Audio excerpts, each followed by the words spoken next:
Yes, I'm here. Close those doors, please. Minimize as much noise as possible. Perfect.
Countdown down. All right, it's 9 o'clock on this Tuesday night, and this is the Live Zone Primetime. I'm producer Chris, that's Tony P. Thank you so much for joining us, whether you're watching on Fox Local or Fox 5 DC's YouTube page. Tony P, how have you been? Good start. I love my Tuesdays here. It's a busy Tuesday for my Tony favorite P book. here One at of them Fox is Tuesdays with Maury, the Mitch Albom book from years ago. It's an excellent book. It's one of my favorites, and this is Tuesdays with Tony. It's a different context, obviously, but I always love being here. Much so. You do the 2 o'clock, you do the 7 o'clock, yes. the 7:30, and then here you are at 9 o'clock. I love it, man. Always as active. Well. How you doing, my friend? How is Not too bad. It genuinely, and I don't mean to downplay this, but these mid-30s, upper 30s, low 40-degree temperatures that we had the last couple days, including today, feel like a heat wave compared to what we have dealt with. That grumpy old men line when Walter Matthau says tropical heat wave, and he's living up in like northern Wisconsin or something like that. It's really, really funny. But I think what's really interesting is those 35, 36, 38 degrees become like 60. I know. I mean, I'm thinking, do we start wearing shorts around here? No, because how great it's starting to feel. I hate to be the bearer of bad news, but take a look at that banner right at the bottom of the screen as we take a live look from our Fox 5 Skycam at Frederick, Maryland. Where's Mike? More snow on the way, question mark. We could see some snowflakes overnight. Now, here's the thing. Not a lot, okay? Meteorologist Mike Thomas has made it perfectly clear. This is nothing like we saw little more than a week ago. But don't be shocked either if you do see some snowflakes falling overnight or some isolated spots that could pick up a coating overnight and make it a little slippery in the morning, because remember, those temperatures are dropping quickly overnight. Obviously, the ground's still very cold. There's still a lot of ice and still a lot of snow out there. So, just saying, snow makes some people nervous because we are still dealing with what was a majorly disruptive winter storm. I'll say just a little more than a week ago. My goodness, it was. Prince George's County schools were closed again today. Tomorrow, they will be open for the first time in more than a week, but they will be open on a 2-hour delay. County Executive Aisha Braveboy says sidewalks and bus stops have been the top priority to get students to school safely. An aerial survey conducted yesterday helped prioritize areas of need, especially roads that have been impassable for the more than 1,000 school buses used by the county. Wow. County and district leaders are asking parents and bus drivers to use their best judgment when it comes to safe commuting. Also tomorrow, the Prince George's County School Board will hold an emergency meeting to make a decision about how to make up for missed time during the snowstorm. The two options basically extend the school year 3 days beyond the original end date, or schedule school on even more makeup days like President's Day and the Monday after Easter. Tony P, I'm not sure, because you came from an area that had a lot more snow, if that was ever an issue for you guys. So we had 1 year where it was almost, I think it was like 2.1 feet or something like that. It was right in the northern Mass suburbs where I'm from. And we were shut down for a week and change, but about a little bit, I think it's about this exact timing. And it was shut down for the entire week, and we actually had Saturday classes. I am not kidding you. We had Saturday classes for 3 to 4 weeks. And look, not much learning was done, but Right. at least we satisfied that 100, there's 180 days. Right. Because usually there's about 3 to 4 days built in from the Boston area, Mass suburbs, New But England. you guys usually get it cleared quicker. Yes, and you have like this is for like you get those snow days built in for 2, 3, maybe even four snow events.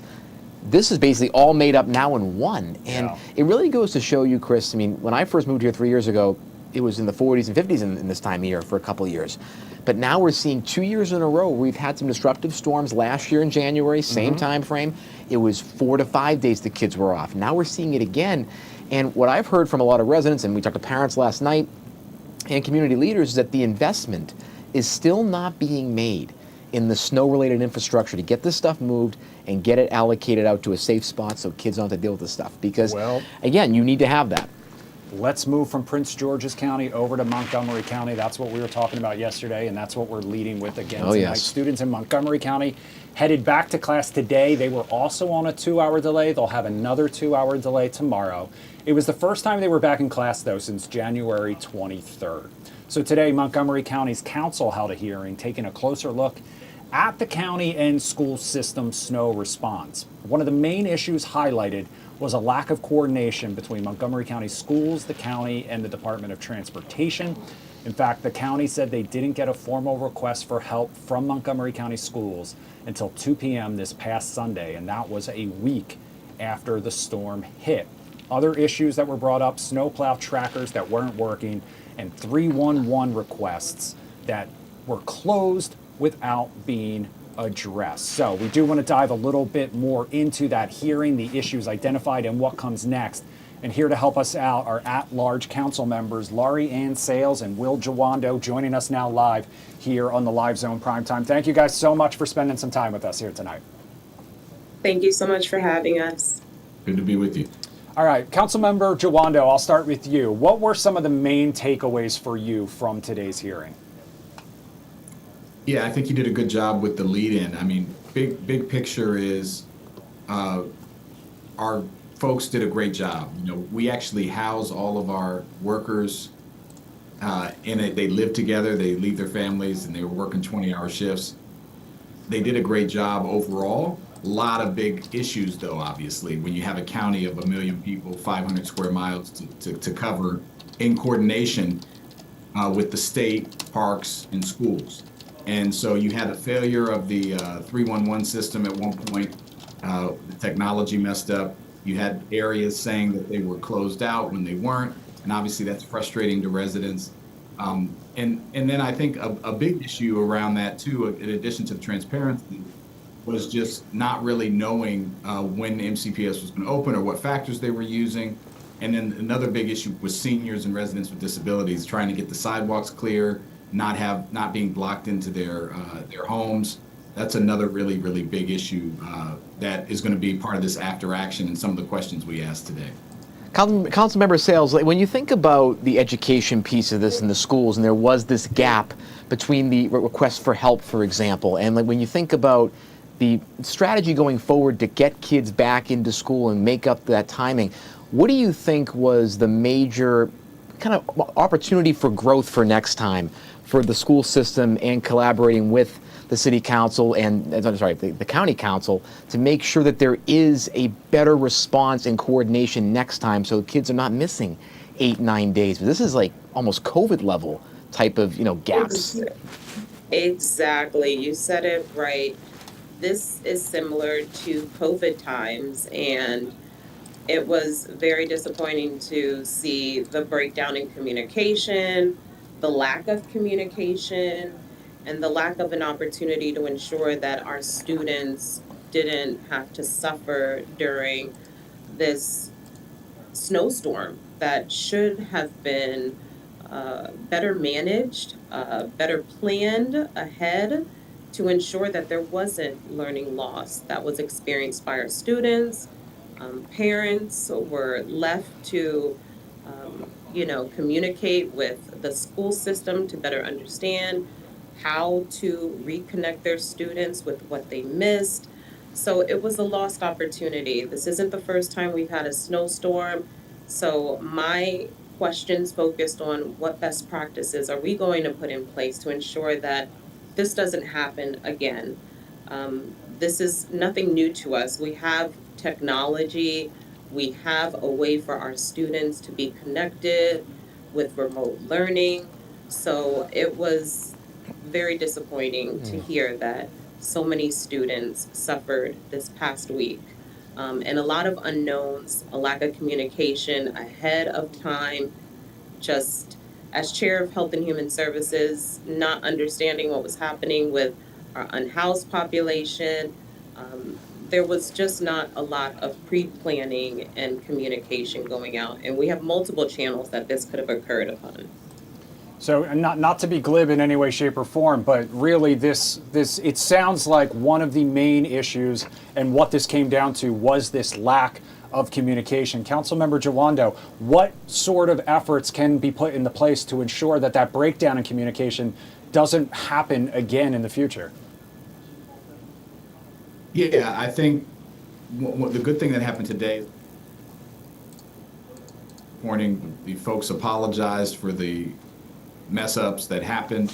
And again, I just want to say that I think meteorologists on Fox 5 and others said kids were going to be out of school all week next week. There were several that made that prediction. So it was a unique storm with the ice on top of it. So I don't want to minimize that. But absolutely, we should have done better. I'm glad kids got back today. I have 4 kids.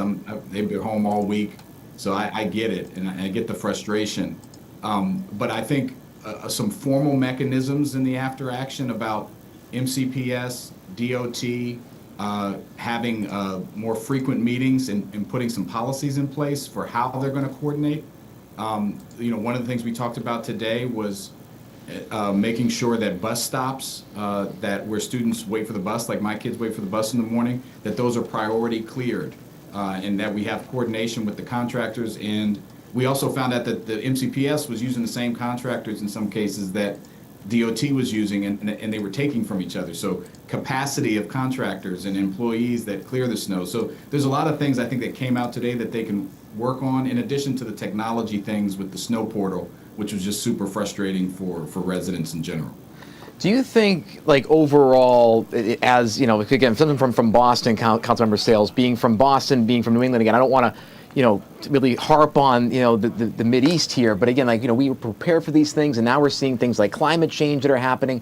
Do you think that there needs to be a total shift in how the county and this region really deals with snow? Because for some residents, they feel it's kind of an afterthought.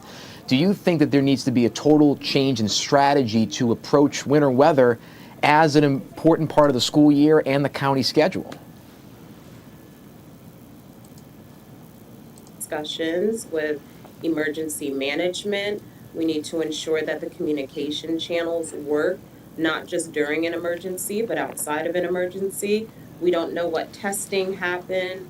We don't know how often the plow trucks were going through the different communities. Wow. We don't know how often they were prioritizing certain roads within the community. And so we need to ensure that there are protocols in place so that the next time we have a snow emergency, we are not,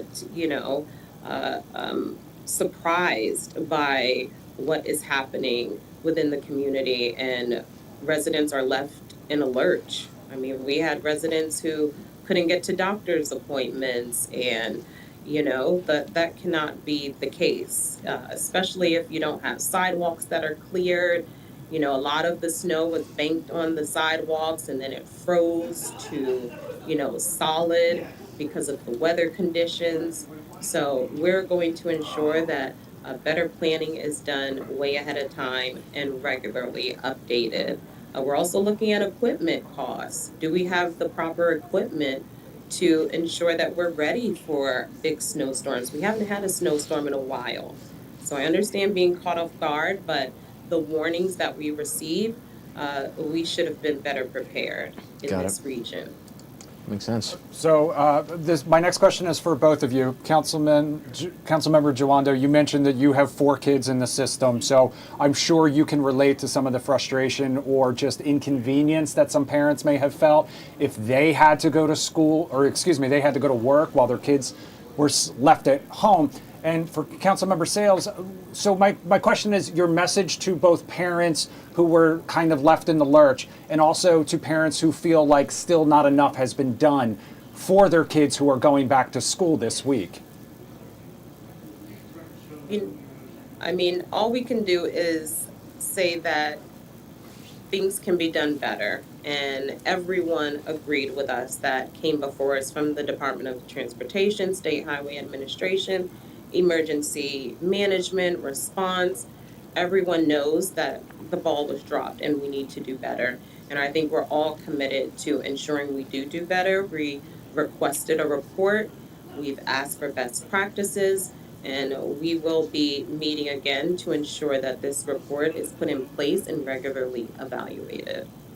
Yeah, and I would just say I get the frustration in a real way, and it's justified. You know, we had a town hall last night with over 400 people online, and we heard a lot of frustration, but also a lot of constructive criticism about what we can do better. How can we learn from other cities, other parts of the country that do this better?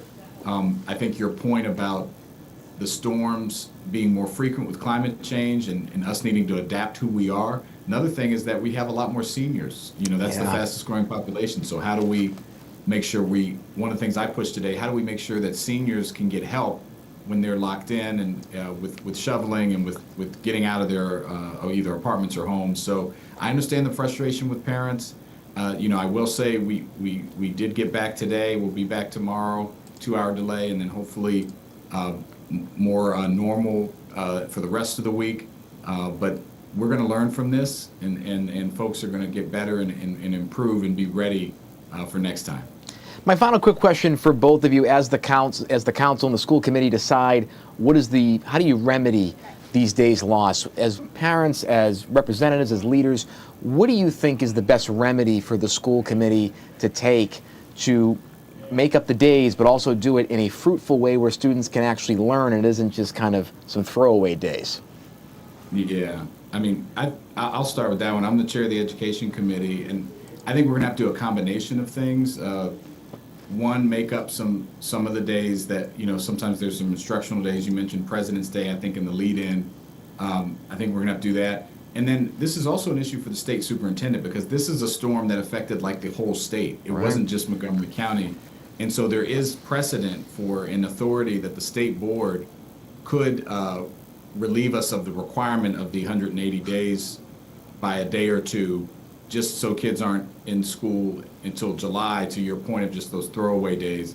So I think we might need to do some sort of middle ground solution. And I know there's discussions at the state level for that, where and at the school board level in the county, of taking some of the days that we have that we're going to be off, but then maybe also relieving us from a requirement from a day or two from the state superintendent. And I think that would be appropriate personally, given the magnitude of the storm and how it impacted the entire state.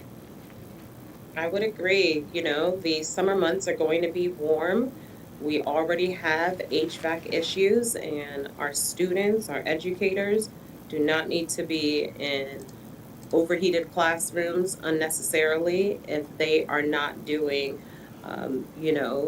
work that's focused solely on the curriculum and those expectations.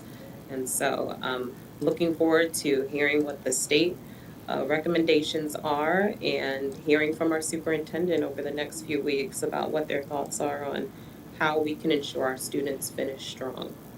All right, Absolutely. council members, at-large council members Will Jawando and Laurie Ann Sales, thank you so much for spending some time with us here tonight on the Live Zone Primetime. Thank you both.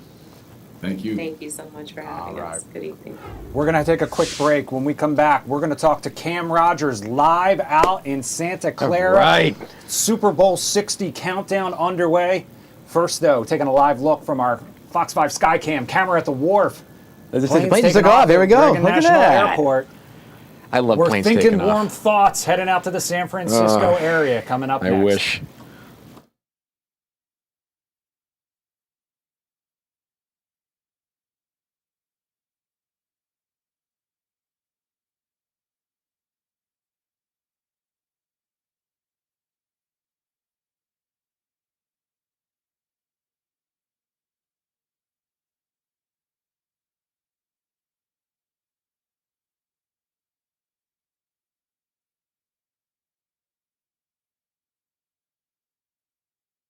Chris, I got you.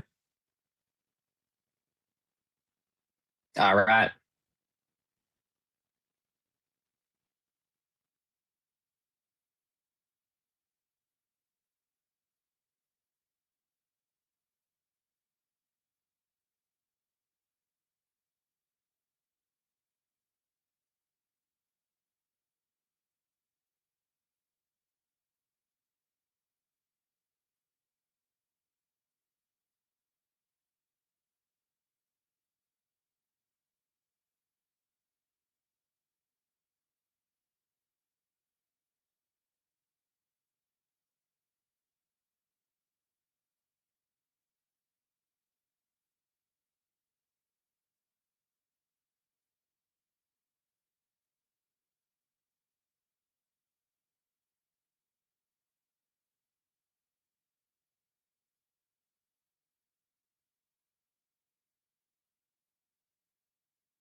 Welcome back to the Live Zone Primetime on this Tuesday night. We just spent the last 15 minutes or so talking about how cold it is, all that snow, now all that ice, so now we're heading out west somewhere a little warmer. Maybe like San Francisco, by the Santa San Clara Francisco way. Bay, you know. Be sure to wear a flower in your hair. Yep, Tony Payne. ride, Captain Ride. The Super Bowl 60 countdown is officially underway. Yep. Today is Pro Bowl Tuesday.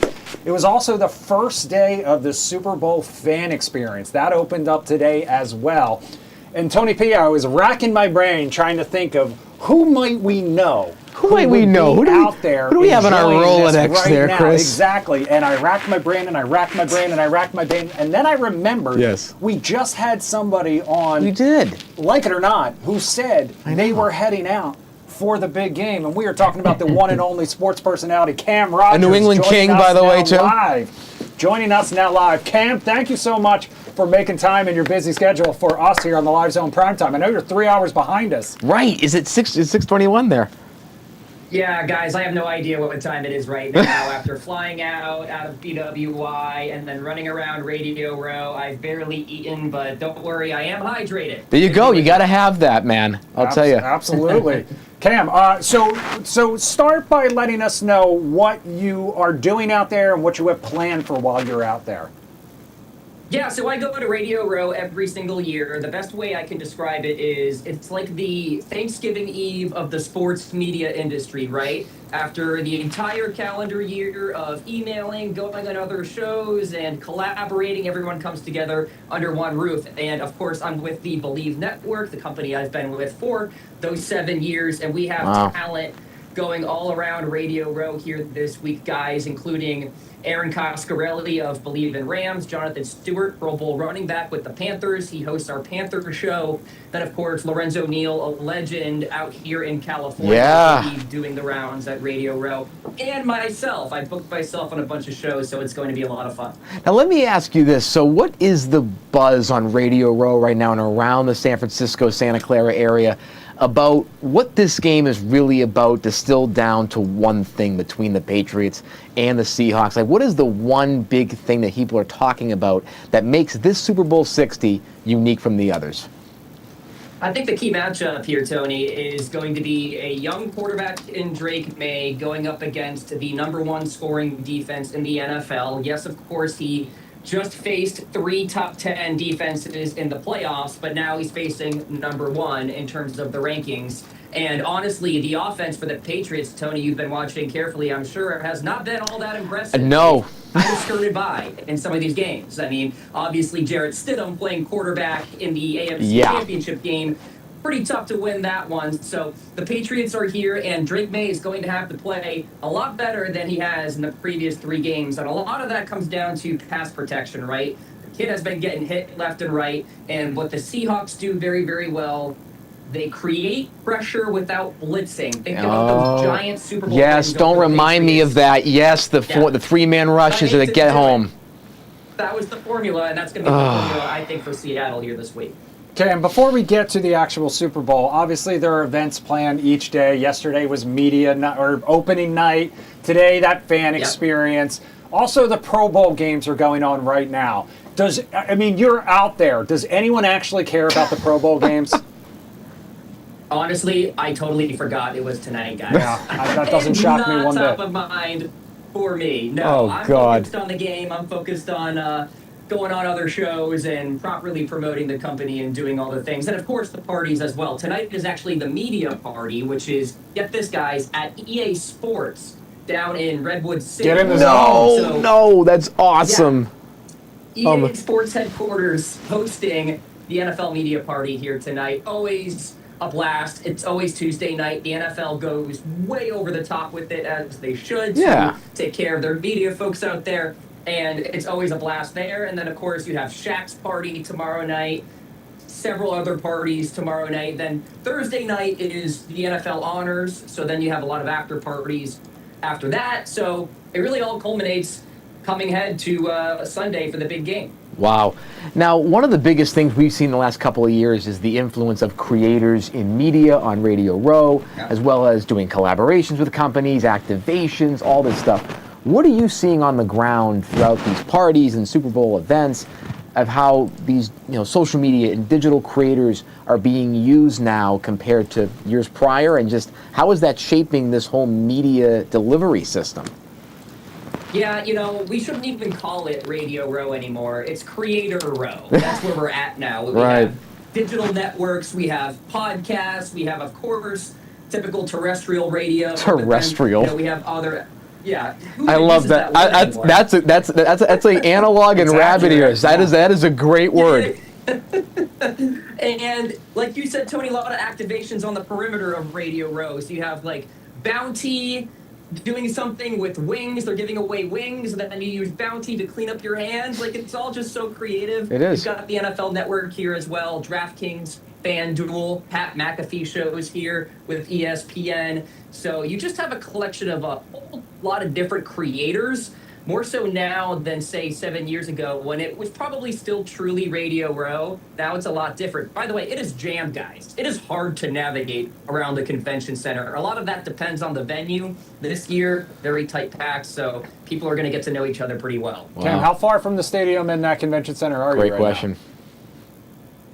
I'm about a 15-minute walk away from the convention center. The convention center is about a half hour away from the stadium itself. Okay. Nice. It's not bad. Well, if people want to follow your adventures and see all the, fun Behind you're the getting up scenes. to. Yeah, exactly. How can they do it, Cam?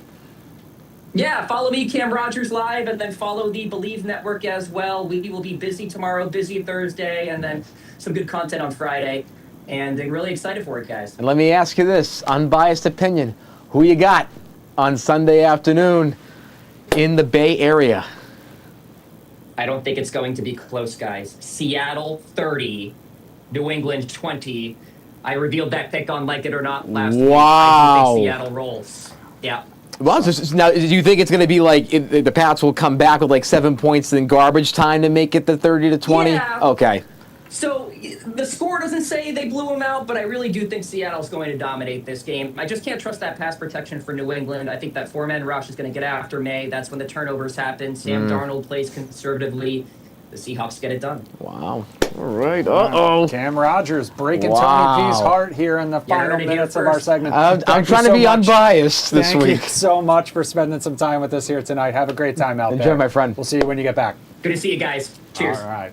Tony P, the other major sporting event that's going on, literally, We're gonna go to Mass after before Mass? the Super Bowl even starts. I don't know if you know, but the Winter Olympics Right, so sorry. start literally Oh, my on God. Friday, and this is a live shot from Milan ahead of the Winter Olympics. It's the live view of the Piazza del Duomo in central Milan ahead of the Winter Olympic Games, which get started on Friday. We're going to leave this live picture up. We're going to take a quick break. When we come back, Tony's going to share what else he was watching today, including updates on the search for Savannah Guthrie's mother, Yes. missing mother. We'll have that and more coming up Very much so. in 2 minutes.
All right, welcome back to the Live Zone Primetime on this Tuesday night. Tony P. Tuesday, as I like to say. And yes. Tony P., you've been Tuesdays with some Tony. dramatic stories, including the latest Yes. on the search for Savannah Guthrie's mom out in Arizona, I believe. Yeah, and first we pray, of course, for Savannah Guthrie, her whole family, Nancy Guthrie, everyone. We hope that Nancy returns safe and sound from this tragic situation. And the search for Nancy Guthrie, the mother of Savannah Guthrie, is now being treated as a criminal investigation, as authorities say the case has moved beyond a missing person search. Investigators in Arizona today say new evidence found at her home, including what appears to be a blood trail leading from the house towards the driveway, suggests possible foul play.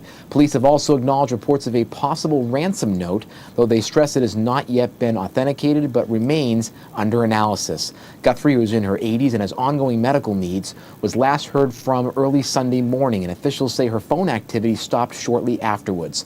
Local law enforcement is now working closely with federal partners, and investigators say every lead, tip, and every piece of video is being reviewed and are asking for the public's help. And again, we just send all of our love and prayers to the Guthrie family at this time. Hopefully that Nancy returns and that ransom note that soon. you mentioned, that actually involves TMZ. TMZ, right, it does. TMZ were the ones who received that ransom note. Yep. They are working with authorities. Yep, and apparently there was an ask for a Bitcoin or some type of coin exchange. Again, that's not been authenticated 100%, but it is being analyzed. And as we see on the board here, that Savannah Guthrie put out a post yesterday asking her fan base, friends, and family to pray during this time as they try to bring Nancy Guthrie home, because this is such an absolutely tragic story, especially to someone who's in our industry, Chris, and we just pray for Savannah and her family. The federal government is now fully open after President Donald Trump signed a roughly $1.2 trillion funding bill today, officially ending the partial government shutdown. The measure passed the House 217 to 214 and keeps most federal agencies funded through September 30th of this year. Funding for the Department of Homeland Security was extended for 2 weeks, roughly, leaving unresolved negotiations over immigration enforcement and accountability still in the air. Democrats want reforms tied to DHS funding, including body cameras and use of force standards, while Republicans argue those conditions would limit enforcement. Lawmakers now have a short window, about 10 days, to reach a longer-term deal on the DHS separate funding, or that will be shut down in 10 days. Those DHS talks are being shaped by emotional testimony today from Capitol Hill from the brothers of Renee Good. They described how she was shot and killed inside her SUV in Minneapolis on January 7th, just after dropping her child off at school. Family identified the ICE agent involved with the encounter and said the encounter itself escalated unnecessarily. Lawmakers said Good's death, along with the killing of Alex Preddy, has become central to the debate over DHS oversight. Incredible testimony from her family today, and we also continue to send prayers to the Good family, Renee Good, as well as the family of Alex Preddy.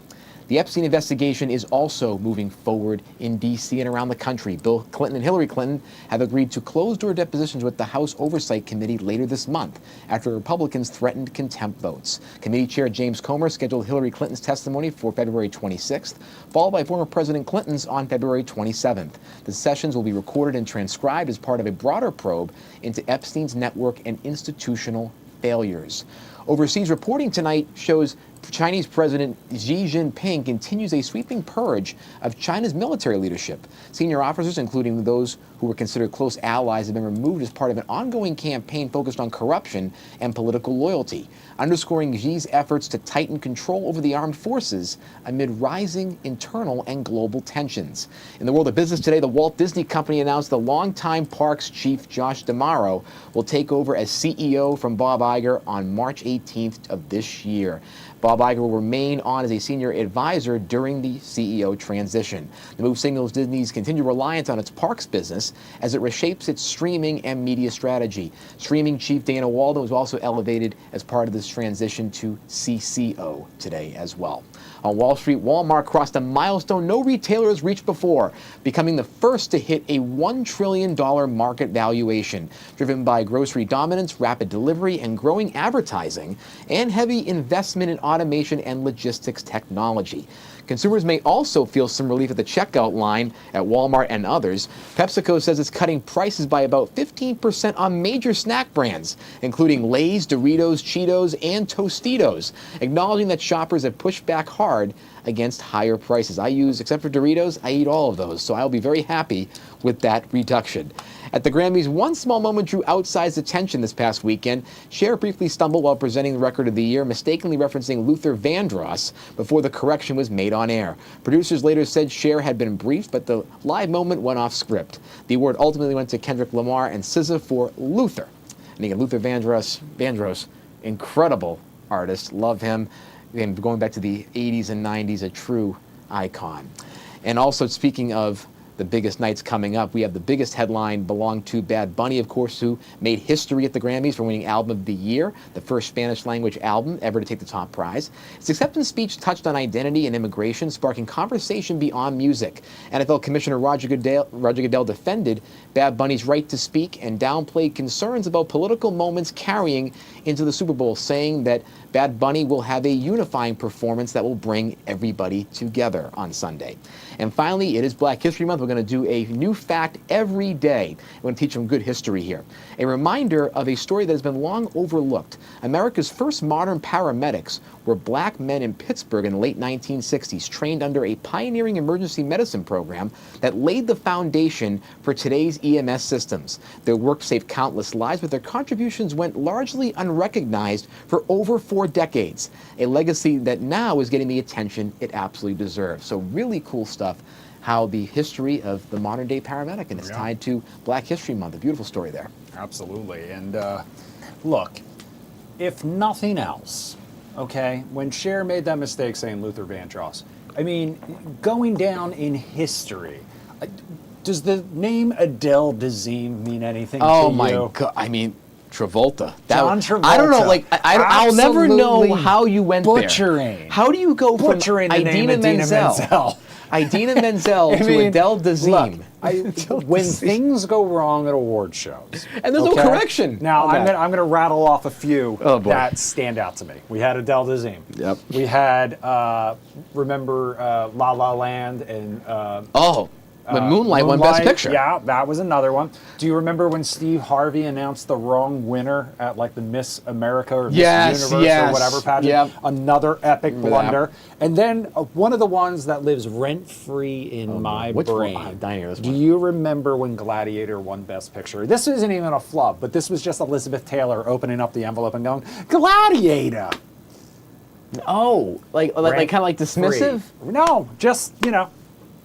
It did win. Of course, it did win. There was no mistake. It was just, those are the sort Warren of Beatty moments. didn't mess so up. This one was Cher. Cher's an icon. Cher can do whatever the hell she wants. Listen, Cher was pressing Dak Shepard on his podcast a couple weeks ago about, basically that Kristen Bell's too good for him. And I got to tell you, I love it. I think she might be right. I think she's on to something. Again, Moonstruck, Oscar winner. Shepard. She can do whatever she wants. She can do whatever she wants. We're going to take another live look out from our Fox 5 Sky Cam. Let's see, where should we go? Let's head out to Frederick right now, Tony P. A chilly night. I know, but not it's as cold as it though. was. Could see a couple snowflakes. Mike Thomas will have all the latest coming up at the top of the hour. My heat's right here working on again, Fox which is Local. In the meantime, coming up next, we're getting our drink on, Tony P. We're getting our drink on because we are talking about the Black-owned Blackleaf organic vodka. All right. The story behind it, not only is it Black-owned, it also has roots right here in the DMV. The co-founders are going to join us live to talk all about it, and while you might be seeing it on some store shelves near you one day real soon. We're going to take a 2-minute break. We're going to be right back.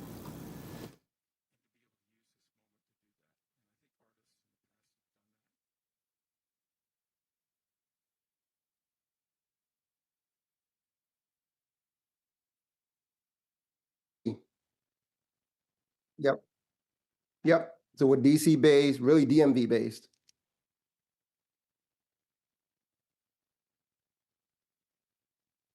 Yes, we can. Oh, I can. It's Lakai. Yep. So as if the R was silent. Okay. Sounds good. Not active. Really. Yeah. Right. So it was only recently where alcohol brands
All right, welcome back to the Live Zone Primetime on this Tuesday night, this Tony P Tuesday night. Tony P, I just got to share real quick. Right now in our Zoom room, Melissa is in there, and she is cracking up with our next guest. And I love the fact that not only can you join this show and you can weigh in on all the topics that we talk about, you can weigh in with us, you can talk about whatever, but also you get to talk with our guests sometimes when you're hanging out in the Zoom room together, right? It's great. I love it. All right. We're innovating here at Fox. We are innovating here at Fox 5. All right, and our next guests are innovators too. Our next guests are innovators, and I'm going to actually just bring them right into the conversation. Founders Kevin Lakai and Monte Burrow, Blackleaf Organic Vodka, joining us now live to talk all about how this brand was founded, the sort of the DMV roots to it, and why it's such a great story, especially here on Black History Month. But first, fellas, first of all, good evening. Thanks so much for joining us. Good evening. Hello. Good evening. Thanks for having us. You got to say hi first, you know? Exactly. You got to say hi first. All right. I'm gonna tell you guys a real quick story, all right? And bear with me here. But last year, a couple of us here in the newsroom are having a conversation about our favorite go-to drinks when we go home after work. I don't know if you guys know Chad Ricardo, man of the people. He's our sports guy. He's our everything guy. But he said he's also a really fit guy, right? He keeps it tight. He takes care of himself. And he said that his go-to drink is just vodka. He basically just drinks straight vodka. Chad also said he likes to support black-owned brands, and his go-to black-owned brand vodka was Ciroc. Now, I don't know if you guys follow the news, but last year, Ciroc is owned by Diddy, and Diddy got himself in a little bit of trouble. So Chad was basically saying, I'm looking for a new black-owned vodka brand that I can get down with. So I was at my local bottle shop. I lived down at 9th and U. There was a great little bottle shop down there, and I went in and I talked to Noel, the owner there, and I told him this story. And Noel said to me, he said, you got to check out Blackleaf Organic Vodka. DMV-based, black-owned, right up Chad's alley. And so you guys have been in the back of my mind ever since. Then we connected on LinkedIn. Love it. You guys talked about coming on the show, and I was like, this is absolutely perfect. So thank you for indulging me and letting me share that story. But you guys are the perfect product for Chad Ricardo. And I got Chad's permission to tell that story. It was meant to be. It was meant to be. I love it. Now let me ask you this. So if you can take me through the history of how you started this brand, what was the goal when you created, this really wonderful product, and what you want, users and people that really love this product to feel when they're drinking this vodka? Yeah, so Blackleaf, so it's the first French organic vodka on the market, right? And you talked about Ciroc. What we know is culture makes all these brands hot. Hennessy, Ciroc, but when you look at an ownership perspective, it is crickets, right? So what we wanted to do was show that we could create world-class brands and build them into the next leading brands. And when you think about the overall process of making this vodka, for someone who doesn't really drink like me, or someone who's going to be trying out vodka for the first time, right? What would you say would be the differentiator for your brand in terms of taste and feel to help someone who's not maybe a connoisseur or really knows alcohol at all? Yeah, so I would say for someone who doesn't necessarily drink or is not familiar with or have some of those unpleasant memories with vodka, those old college days, more than likely you were drinking the wrong thing, right? So our vodka is organic, so it's better in, better out, right? Right. I hate to say the word smooth because everybody likes to say, oh, this is smooth, but it is literally one of the smoothest spirits that you can drink. It doesn't give you that gag reflex that a lot of the spirits will give you. If I give you the very formulaic answer, it's a bit of spice, pear, a little nutty finish, a bit of a peppercorn flavor, so it's very versatile. So it's easy to drink. You can put it in a lot of different cocktails, and this is an extremely approachable liquid. Speaking of cocktails, do you guys have a favorite to use your own product in? We're currently doing something with Virginia ABC, which we'll get into, but we're promoting a mocha martini, right? So, if you go into the VA ABC stores, they've got a counter display where they're featuring the cocktail, featuring Blackleaf, so you can get all the ingredients right there. It's a play. It's almost like an espresso martini. It's a really good cocktail. Yeah, I can imagine people loving that one. So the Virginia ABC stores, and I do want to get into that in a second, that's the future. Talk to me a little bit about the past and how this brand came about in the first place. Yeah, so it started, I was on vacation in Cognac, France, and I ended up meeting a master craftsman, right? And that's when the light bulb moment went off. I was like, this guy's a genius at what he does. So we basically got together to create a vodka unlike anything on the market at all, right? So we wanted to be obviously organic, sustainable. We wanted it to be extremely high quality and aspirational, and then also rooted in culture. So that's kind of the mix that we put together. And then obviously, Monte and I have been building it ever since. Yeah, I wasn't that master craftsman, but I actually come from the spirits industry. So I work with the big boys, right? You mentioned we'll go back for a quick minute, right? So here's a quick fun fact: Diddy never owned Ciroc. He was a marketing head with Ciroc. That's exactly A right. company called Diageo owned Ciroc. So I actually used to work for Diageo. I worked for Diageo for about 12 years, running some pretty large brands that you may have heard of. My last stint was running Seagram's globally, and I just fell in love with this brand, and I would see hundreds, if not thousands, of brands. And this one stood out to me, and I just said to Kevin, I said, you know what, let's actually make something special with this, and it's been history ever since. One of the things that both of you mentioned was the culture piece and how a lot of brands miss that in terms of actually being truly, understanding the culture and really serving it in the best way.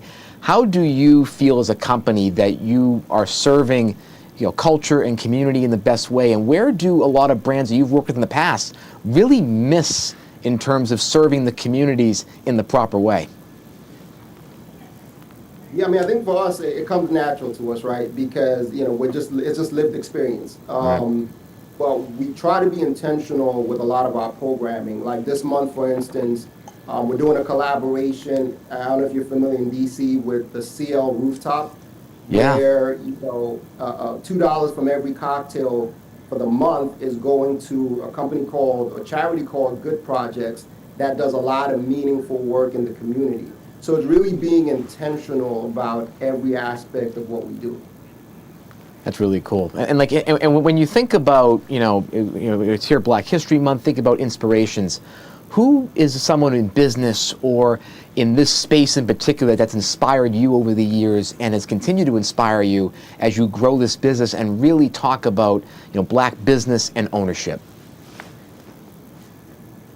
Yeah, that's a... Sorry. No. You know what? I wish I had this sexy answer for you, but I always take it back to the essence, the foundation. For me, my grandfather, although not in the industry, he was an entrepreneur, very little education, but a strong family man and someone who, he literally built his own house, literally. You know what I mean? So when I look at, me and the opportunities that I've personally been able to have that he didn't, he's become that steward for me of saying, it doesn't matter what's happened in the past, you chart your own path. And this journey, having come from the industry into creating my own space within the industry, I owe a lot of that to him and the gumption that he had to say, I'm going to do this regardless of whether it's been done or not. And that's the path that I've been choosing. That's really cool.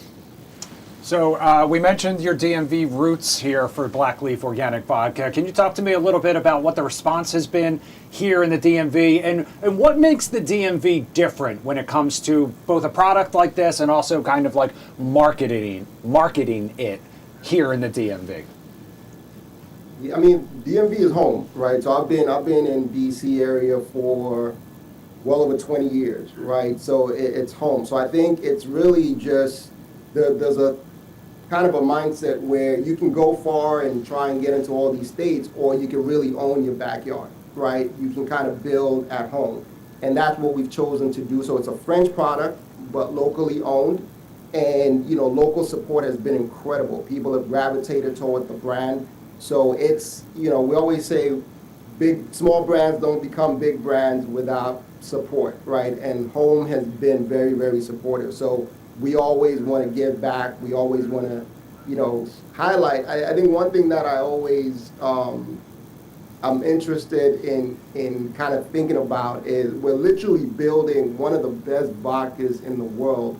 Right here in the DMV. And we just want people to know that so they can be proud of that story.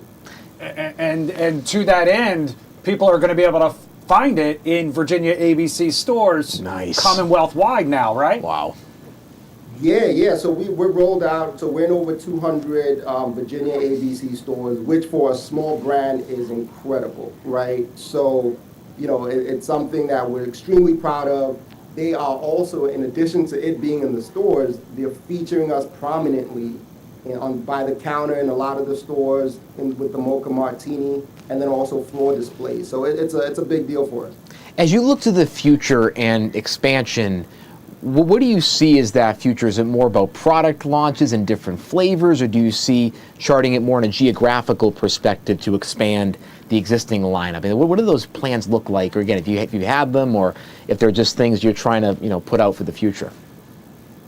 I'd say the ambition is always to go nationwide, but it's to do it strategically, right? Mm-hmm. So as Kevin talked about owning our backyards, I'd rather be in 10,000 accounts in my backyard than in 10 accounts in every state. Yeah. So it's to really go strong, become that. I always use this analogy when someone asks you for a Kleenex, they give you a tissue. They're not necessarily giving you a Kleenex, but they're giving you a tissue. Right. I want Blackleaf to become synonymous with a good vodka, and then we'll start from there. And that's when we know that we have something special. When someone walks in and that call is, hey, can I get a Blackleaf and whatever, tonic or the case may be. But really owning each backyard, rinse and repeat, replicating those across as we expand. That's really smart. And do you see in the industry certain trends that, as for example, younger drinkers are kind of falling off? Are there certain trends that you're looking at as you continue to build the brand that will help you stay ahead in the future?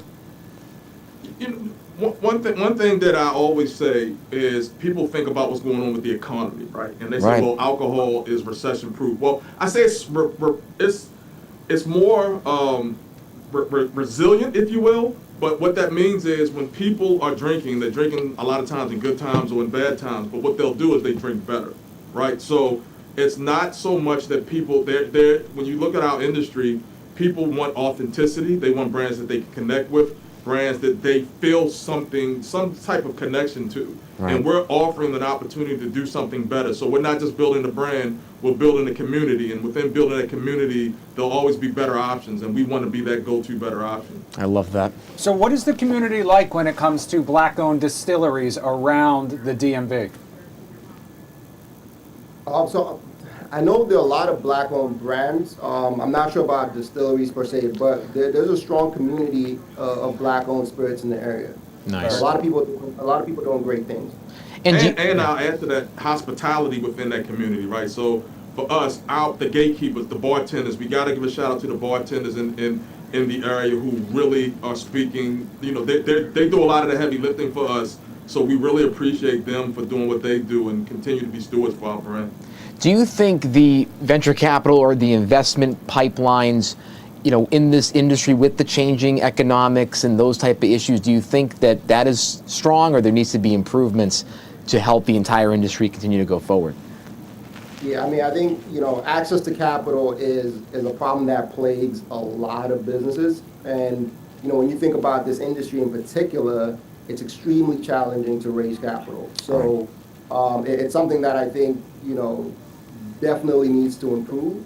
And all we could do is just continue to build, continue to show that growth, tell that growth story, and by so doing, we can attract that capital. Love it. If people want to learn more about it or they want to get some for themselves, tell them how they can do it. Yes. So if you go on our website, blackleafvodka.co, we have everywhere that we're listed. So obviously, Virginia ABC, you can go and request us in any of them. We're also in all the liquor stores in Montgomery County, and we're, in a bunch of bars and restaurants in DC and, liquor stores in DC as well. But it's all on our website. So that's really cool. Blackleafvodka.co. All right. I have one final little question for someone who doesn't drink really much. Sell me on drinking vodka because I've tried it and it's like gasoline. Like how could I potentially Drinking the wrong recommit? kind, Tony P. Like you got to sell me on this one. Like, what would be your advice to get back into I it? have one party a year, guys, and it's called Vodka Night. So Help me get to that party. So, Blackleaf Vodka. So number one, go to that party. Okay. But number two, at the end of the day, the reality is we don't make vodka. We don't make spirits. What we do is we make moments. So when you're out with your friends, when you're out with the loved ones, when you're out celebrating, when you're looking for an opportunity to just kick back and relax, don't worry about what's in the glass. It's a moment. And if you want to have the best moment, just check out Blackleaf. I don't think you'll be surprised of what you have. I like that. I love it. That's better than just to sell me this pen. That's better than sell me this pen. That's better. I will have Blackleaf Well at done. the next Vodka Night, fellas. Thank you so much, Kevin Lakai. Thank you, and guys. Monte Burrow, Blackleaf, Organic Vodka, co-founders joining us here on the Live Zone Primetime. Guys, have a great night. Congratulations on all your success, too. Thank you, gentlemen. Thank you, guys. All right, Tony P. That is awesome. We got to get you to Vodka Night, buddy. I mean, I love their story, first of a great all. story. And, again, I think one of the biggest things that they mentioned was really being intentional about community and culture. That happens with a lot of brands that get sold, where it's like they get private equity, and then there's the culture and the real connection goes away. And I just love highlighting that because we have to talk about things like access to capital. So many black-owned businesses do not have the access to capital that so many businesses across the country have, and I think there needs to be legislation on that, reforms, because there are so many great companies like the ones we're talking about tonight that need that exposure and capital because they are truly connected to the communities, and they are the ones that can really build great products. I mean, think about organic. There's so much behind this, the taste. I mean, we need great products and not just things that are cycled through all the time. And so many black-owned businesses are shut out because of lack of capital and exposure. And I'm just glad, again, we have to keep doing that. That's why we have Tony P here. I just think about how good it would taste when I make a drink with Let me again, Tony P's here. and he convinced Thinking me. about Listen, I haven't drank in a long, long time, but I mean, Tony P, you little don't moments. have to start now, but But I moments, will that was pretty. happily- That was a pretty good I will sales gig. happily partake and report back to you. Also, I think I'm going to send this whole segment to Chad Ricardo so Please. that he knows that he has a new option when it comes to his after work Yes. liquor. Maybe I'll have one little sip. Because again, I love their story and how you're combining. Someone who's been in the industry, who's done the logistics. You got to have that in business, and you have one side of it knows the logistics, and then you have the vision, and they're both together, and that I think they're going to do very, very well, and I think they could No become doubt. that Thank next you big brand. To everyone who joined us for tonight's Live Zone Primetime. Just a reminder, when I put up that QR code, you can join the show anytime just by scanning that, weigh in on the stories, interact with our guests. The show is all about you. It is. We'll see you back here tomorrow night, 9 o'clock. Same time, same place. Fox 5 News at 10 coming up next right here on Fox Local. Have a great night. We're going to leave you with a live picture from our camera from the wharf. We'll see you tomorrow.